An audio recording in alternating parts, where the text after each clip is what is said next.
अगर आप अपनी जिंदगी में चेंज चाहते हैं तो ये बुक समरी को आप आगे पढ़ सकते हैं। चेंज आसान नहीं है बल्कि बड़ा मुश्किल है। कभी कभी तो इतना मुश्किल होता है कि आपको लगेगा कि ये सारी दुनिया ही उलट पुलट हो रही है, लेकिन बाकी लोगों की तरह आपको भी अपनी लाइफ में आने वाले चेंजेस के लिए रेडी रहना होगा। और कुछ स्विचेस शायद आपको इतना परेशान कर दे कि आप एकदम सर पकड़कर बैठ जाओगे, लेकिन हम आपको इसके लिए ब्लेम नहीं कर रहे, क्योंकि लाइफ ऐसी ही है, कभी इजी तो कभी हार्ड। लेकिन हाँ, अगर आप पहले से प्रिपेयर रहेंगे तो चीजों को इजीली हैंडल कर सकते हैं। हित ब्रदर्स यहाँ आपकी हेल्प कर सकते हैं। अपनी इस बुक के थ्रू वे आपको बताएंगे कि चेंजेस को कैसे खुले दिल से एक्सपेक्ट किया जाए। अगर आप ये सोच के यहाँ आए हैं कि चेंजेस को कैसे अवॉइड किया जाए, तो अभी इसी टाइम ये समरी पढ़ना छोड़ दो, क्योंकि आप बिग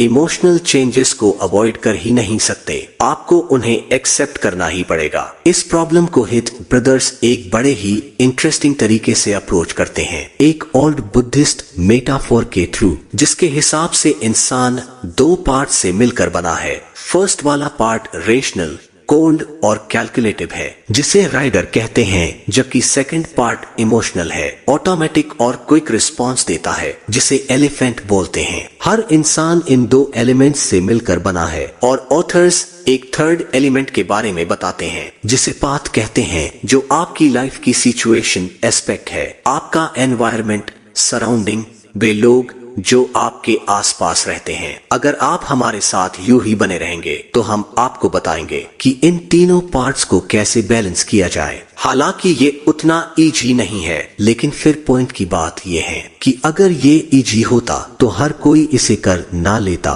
चैप्टर 1 द 3 सरप्राइजेस इस बुक के फर्स्ट स्टेप है चेंज के 3 एसेंशियल कंपोनेंट्स को डिस्क्राइब करना, the elephant, emotion, the rider, rational side और द पाथ, सिचुएशनल। जैसा कि अब तक आप समझ चुके होंगे कि राइडर का काम है एलिफेंट को एक गोल की तरह गाइड करना, राइडर ही है जो पाथ चूज करता है। अब ये पाथ स्मूथ हो सकता है या फिर रोकी और खतरों से भरा हुआ भी, ये सब एंड में राइडर पर डिपेंड करता है। यहाँ एक बात इम्पोर्टेंट है कि ये राइडर बिना एलिफेंट के कुछ नहीं कर सकता, क्योंकि एलिफेंट उसका ड्राइविंग फोर्स है। ठीक ऐसे ही अगर राइडर ना हो तो एलिफेंट अकेला कुछ नहीं कर सकता, वो खुद अपने इमोशंस और फीलिंग्स में भटक कर रह जाएगा। और सेम चीज आपकी लाइफ के साथ भी है, आपके इमोशंस ही वो ड्राइविंग फोर्स है जो आपको एक्शन लेने पर मजबूर करते हैं। आप कुछ भी इंटरेस्टिंग सोच ले, लेकिन आपके इस रेशनल इंटरेस्ट को इमोशंस ही बैक अप करते हैं। हित ब्रदर्स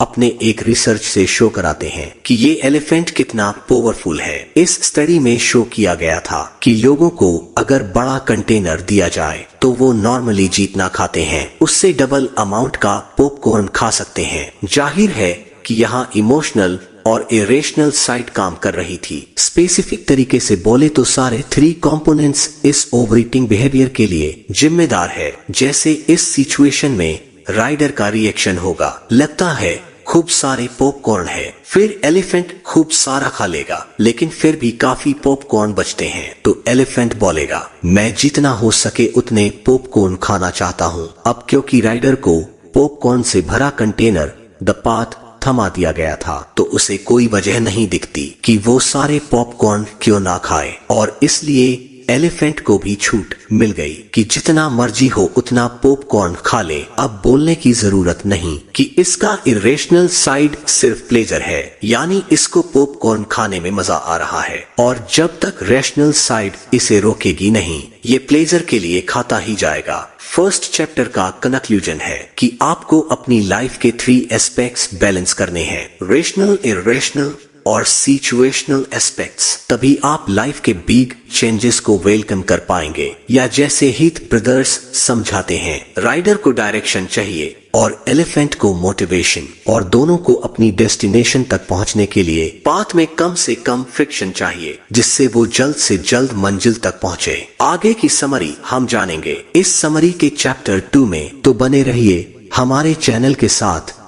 आज के इस वीडियो में इतना ही। जल्द मिलते हैं इस समरी के अगले पार्ट के साथ। तब तक के लिए जय हिंद, वंदे मातरम। अपना और अपने प्यारों का ख्याल रखें। वीडियो अच्छी लगी हो तो वीडियो को लाइक शेयर करना ना भूलें। इसी तरह के और समरी से रूबरू होने के लिए हमारे चैनल द समरी वर्ल्ड को सब्सक्राइब करें। तो दोस्तों, आपको आज का हमारा यह बुक समरी कैसा लगा और इस बुक समरी से आपको क्या सीखने को मिला, मुझे नीचे कमेंट करके जरूर बताएं और इस समरी को अपने दोस्तों के साथ शेयर जरूर करें। आपका बहुमूल्य समय देने के लिए दिल से धन्यवाद। Wish you all the very best.